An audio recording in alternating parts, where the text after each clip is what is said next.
एक तेज रफ्तार ट्रेन, सैकड़ों यात्री और अचानक चारों तरफ आग ही आग।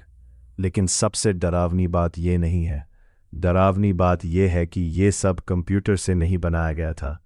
असली आग, असली ट्रेन और हर सीन में मौत का खतरा। आखिर फिल्म की टीम ने ऐसा जोखिम क्यों उठाया? क्या किसी की जान जाते जाते बची? और इस फिल्म को पूरा होने में सालों क्यों लग गए? आइए जानते हैं भारतीय सिनेमा की सबसे खतरनाक मेकिंग स्टोरी। कहानी शुरू करने से पहले आपसे एक छोटा सा निवेदन है कि आप चैनल को सब्सक्राइब और शेयर करें, जिससे ऐसी रोमांचक कहानियां सभी लोगों के पास पहुंच सके। धन्यवाद। चलिए कहानी को आगे बढ़ाते हैं। द बर्निंग ट्रेन 1980 में रिलीज हुई एक बड़ी मल्टी स्टारर आपदा डिजास्टर फिल्म थी। इसका निर्देशन रवि चोपड़ा ने किया था और निर्माता B.R. चोपड़ा थे। उस समय यह बॉलीवुड की सबसे महंगी और तकनीकी रूप से सबसे चुनौतीपूर्ण फिल्मों में से एक मानी जाती थी।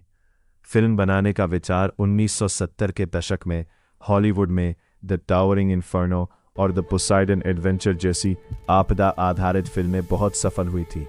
इन्हीं से प्रेरित होकर B.R. चोपड़ा ने सोचा कि भारत में भी ऐसी फिल्म बनाई जाए, लेकिन कहानी किसी इमारत या जहाज की बजाय एक सुपरफास्ट ट्रेन पर आधारित हो।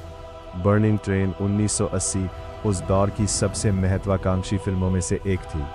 आज अगर ऐसी फिल्म बनाई जाए तो बहुत से दृश्य कंप्यूटर CGI से तैयार हो सकते हैं, लेकिन 1978-1980 के समय ऐसा संभव नहीं था। इसलिए लगभग हर बड़ा दृश्य वास्तविक तरीके से फिल्माया गया, और यही वजह थी कि फिल्म को पूरा होने में लंबा समय लगा। एक, कहानी लिखने और रिसर्च में समय। निर्माता B.R. चोपड़ा और निर्देशक रवि चोपड़ा सिर्फ एक एक्शन फिल्म नहीं बनाना चाहते थे। वे ऐसी कहानी चाहते थे जिसमें रेलवे की कार्यप्रणाली विश्वसनीय लगे, अलग अलग यात्रियों की भावनात्मक कहानियां हो और आपदा के दौरान बचाव कार्य भी प्रभावशाली दिखे। इसलिए पटखा पर काफ़ी मेहनत की गई। 2, ट्रेन सबसे बड़ी चुनौती थी। फिल्म की पूरी कहानी एक चलती हुई ट्रेन में घटती है। उस समय विकल्प सीमित थे। स्टूडियो में पूरा ट्रेन सेट बनाना, असली ट्रेन के डिब्बों में शूटिंग करना और कुछ दृश्यों के लिए छोटे मॉडल मिनिएचर्स बनाना।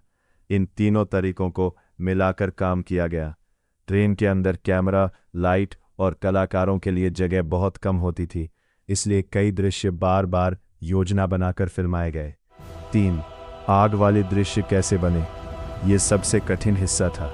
आज CGI से आग जोड़ दी जाती है, लेकिन तब असली गैस बर्नर और नियंत्रित आग का उपयोग होता था। धुएं के लिए विशेष मशीनें इस्तेमाल की जाती थीं। हर शॉट से पहले सुरक्षा दल तैयार रहता था। कलाकारों को पहले पूरा अभ्यास कराया जाता था। अगर किसी शॉट में आग ज़्यादा फैल जाती तो शूट रोकना पड़ता और सेट को फिर से तैयार करना पड़ता। 4, मिनिएचर मॉडल क्यों बनाए गए? दिखाया गया। ये काम बेहद धैर्य और सटीकता मांगता था। 5, इतने बड़े कलाकारों की तारीखें फिल्म में एक दो नहीं बल्कि कई बड़े सितारे थे। धर्मेंद्र, विनोद खन्ना, जितेंद्र, हेमा मालिनी, परवीन बाबी, नीतू सिंह, डैनी डेंजोंगपा। हर कलाकार पहले से कई फिल्मों में व्यस्त था। जब सभी की तारीखें मिलती थीं तभी संयुक्त दृश्य शूट किए जाते थे। इससे भी निर्माण लंबा चला। 6, एक्शन और स्टंट फिल्में।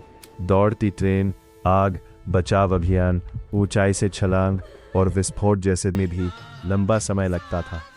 9, उस समय यह तकनीकी उपलब्धि क्यों मानी गई? 1980 में भारत में इतने बड़े स्तर पर डिजास्टर फिल्म बनाना बहुत कठिन था। फिल्म में वास्तविक ट्रेनें, व्यावहारिक स्पेशल इफ़ेक्ट्स, बड़े पैमाने के सेट और विशाल कलाकार दल, इन सब का संयोजन किया गया। इसी कारण इसे अपने समय की सबसे महत्वाकांक्षी भारतीय फिल्मों में गिना जाता है। क्या सचमुच पूरी ट्रेन जलाई गई थी? नहीं। उपलब्ध जानकारी के अनुसार पूरी वास्तविक ट्रेन को आग के हवाले नहीं किया गया था। फिल्म में विभिन्न तकनीकों का मिश्रण इस्तेमाल हुआ। असली डिब्बों में नियंत्रित आग वाले दृश्य, स्टूडियो सेट और कुछ बाहरी या खतरनाक दृश्यों के लिए मिनिएचर मॉडल। इन्हें संपादन के माध्यम से इस तरह जोड़ा गया कि दर्शकों को पूरी ट्रेन जलती हुई दिखाई दे।